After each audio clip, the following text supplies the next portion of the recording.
欢迎来到我们的频道，希望您在这里度过一段轻松愉快的时光。今天我们想为您带来以下新闻。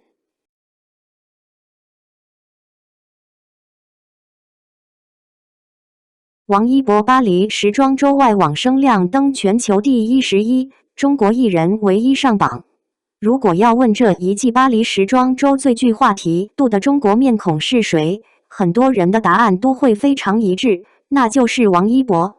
在全球时尚产业最重要的舞台之一 Paris Fashion Week 上，来自世界各国的顶流明星、超模与品牌代言人汇聚一堂，聚光灯与镜头从不缺少焦点。然而在这样一个竞争极为激烈的国际舞台上，王一博却凭借稳定而强势的表现，再一次刷新了外界对中国艺人在国际时尚圈影响力的认知。巴黎时装周期间，关于他的讨论度、媒体提及量以及社交平台传播力都呈现出非常亮眼的成绩。尤其是在海外社交媒体的统计数据中，他成功进入全球名人声量榜前20，并最终排名第11位。更重要的是，在这份榜单中，他是唯一一位来自中国的明星。这份成绩不仅令人惊喜，也让很多关注中国娱乐文化的人感到格外自豪。事实上，这份数据的含金量并不只是简单的排名。在巴黎时装周 FW26 期间，相关机构统计了全球范围内234位受到关注的明星与品牌大使，通过海外社交媒体平台的数据，分析他们在整个时装周期间被提及的次数以及所产生的声量比例。最终进入榜单前25位的，几乎全部是来自欧美娱乐与时尚圈的重量级人物。在这样的背景之下，王一博能够跻身前20，并排名第11位，本身就已经说明他在国际舆论环境中的关注度已经达到相当高的水平。更值得注意的是，在所有来自中国娱乐圈的艺人中，只有他一人进入榜单，这种唯一性让这份成绩显得格外突出。与此同时，品牌声量榜的数据也同样值得关注。在被统计的前20个品牌中， Chanel 排名第2， Lacoste 排名第9，而 L'Oreal 则排在第11位。乍看之下，这似乎只是品牌之间的竞争，但如果进一步观察数据来源，就会发现一个颇具戏剧性的细节：在罗意威的整体声量中，王一博个人所贡献的讨论量占比超过80%。也就是说，在那段时间里，围绕罗意威品牌产生的讨论，很大一部分都与王一博有关。这也是为什么一些海外媒体在报道巴黎时装周时，半开玩笑地说，这次巴黎时装周几乎可以被称为王一博周。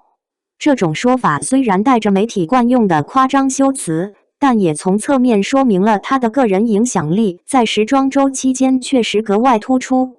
如果回顾王一博近年来在国际时尚领域的轨迹，就会发现他几乎每一次公开亮相都在不断刷新高度与强度。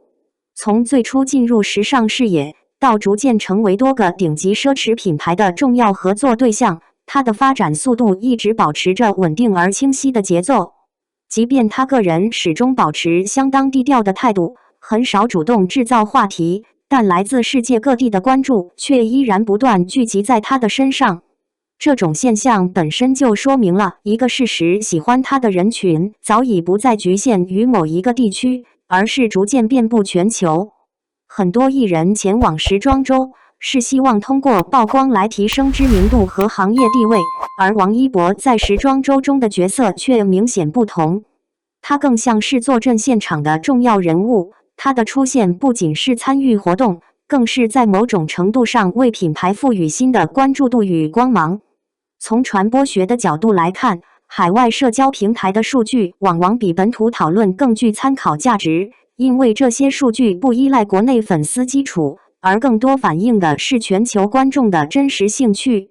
因此，当外网出现大量关于王一博的讨论时，也说明他的形象正在被越来越多国际观众所熟悉。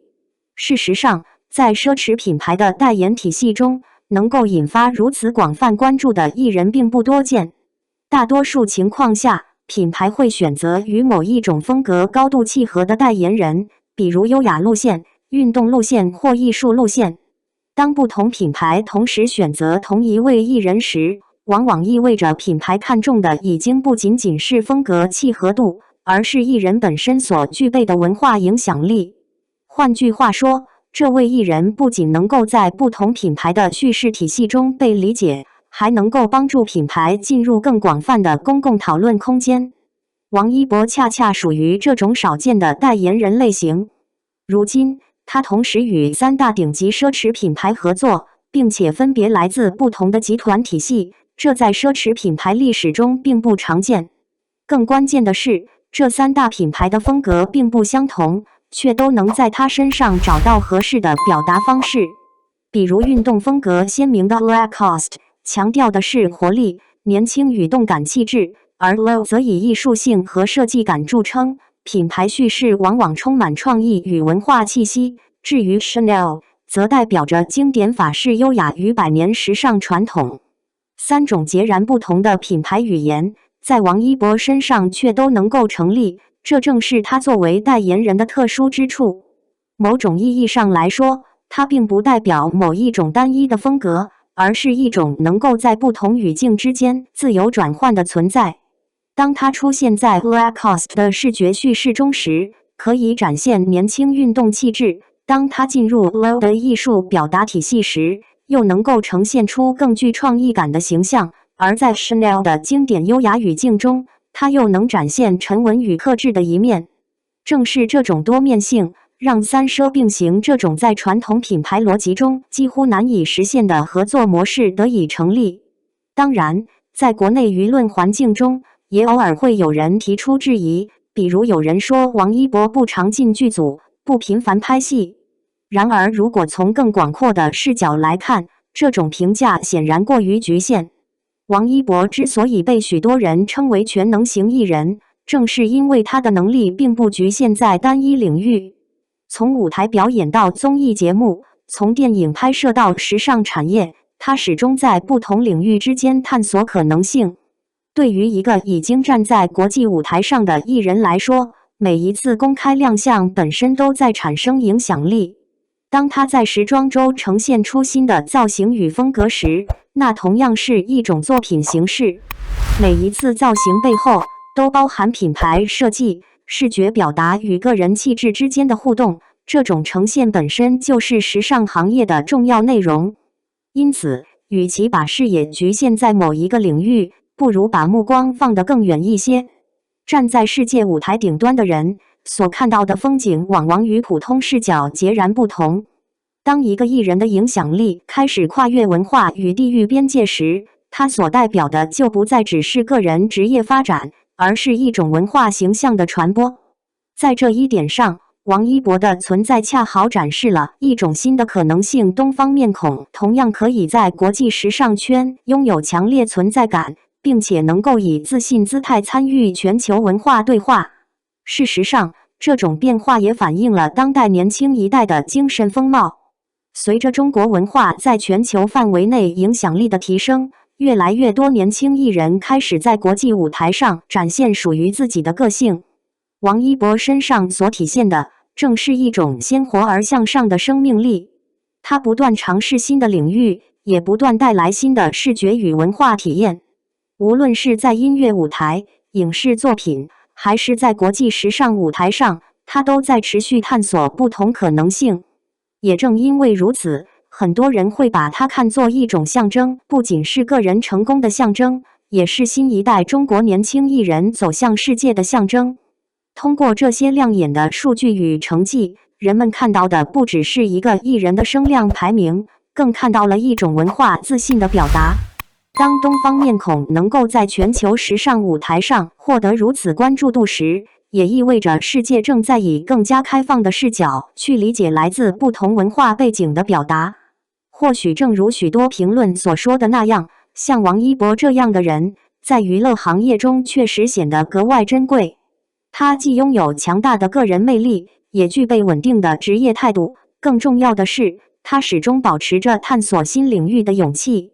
这样的艺人不仅能够为品牌带来价值，也能够为文化传播带来新的可能。如果未来中国娱乐产业中能够出现更多像他一样具有国际视野与文化表达力的艺人，那么中国文化在全球舞台上的声音或许会变得更加丰富而立体。感谢观看视频。如果您觉得这条新闻对您有帮助，请记得点赞、评论并订阅频道。祝您生活充满正能量。再见，我们下个视频见。